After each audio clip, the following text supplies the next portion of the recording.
মানুষের জীবনে কঠিন সময় আসবে। কঠিন সময়ে কখনো ভেঙে পড়া যাবে না। মানুষের জীবনটা সবসময় যে সুখেরই হবে এমন তো কোনো কথা নেই। প্রত্যেকটা মানুষের জীবনেই আপস অ্যান্ড ডাউনস রয়েছে। প্রত্যেকটা মানুষের জীবনে সুখও থাকে, ঠিক তেমনি দুঃখও থাকে। রাতের পরে যেভাবে দিন আসে, আবার দিনের পরে কিন্তু রাতের আবির্ভাব ঘটে। মানুষের জীবনটাও তদ্রূপ। অনেক সময় সুখে থাকবে, আবার অনেক সময় দুঃখের অতল সাগরে পতিত হবে। আর যখন দুঃখের সাগরে পতিত হবে, তখন মানুষকে মনোবল হারালে চলবে না।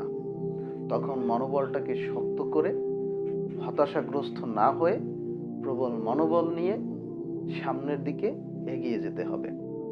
নিজের কাজগুলোকে পরিপাটিভাবে সুন্দরভাবে পরিচালিত করতে হবে। হ্যাঁ,